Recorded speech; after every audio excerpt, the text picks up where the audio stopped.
Ticket দেননি, আজ দেবেন বলেছেন। একে কি বলে?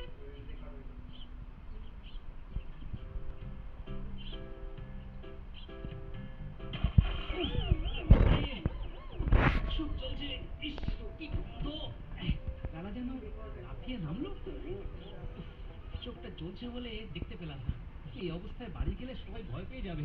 না, সামনে একটা পুকুর আছে, একটু পরিষ্কার হয়ে নি। ওই যে দেখ, বটা কাকা আর ঘটা কাকা সাদা বালতি নিয়ে দৌড়চ্ছে। চল ওদের পেছন পেছন যাই। যদি ধর কি হবে, তার চেয়ে ধরে বল দিয়ে ওপারোপে খেলি। ঠিক বলেছিস। এই ন্যাপলা, বলটা ছোড়। ঠিক আছে, এই নে। এবার লোক দেখি। ছেড়ে দে গুলটে, এটা আমি ধরবো।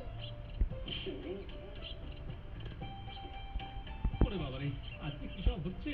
প্রথমে মাথার উপরে পা, তারপরে তুই। তোমার মাথার উপর পাক পড়েছিল? কে ফেলেছিল? কি করে জানবো বলতো? আমার তো তখন চোখ জ্বলছিল। শুধু শুধু দুজনের ঝাঁপিয়ে পড়া ধপ ধপ করে শব্দ কানে এলো। গোপাল দাদু, তোমার কানে শব্দ হলো যে দুজন গাছ থেকে লাফিয়ে নামলো, আর আমরা দেখলাম দুজনকে বালতি হাতে দৌড়ে যেতে। তাদেরকে কি? ঘটা কাকার ঘটা কাকাকে। আহ, বটা আর ঘটা, তার মানে আহ, বুঝেছি।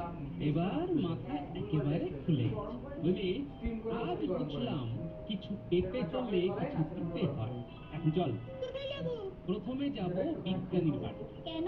বিজ্ঞানীর বাড়ি কেন যাবো? পথে যেতে যেতে তোদের সব বুঝিয়ে বলবো। চল। চলো।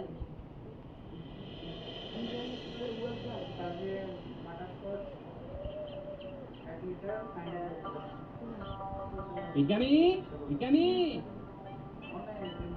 বিজ্ঞানী, বিজ্ঞানী।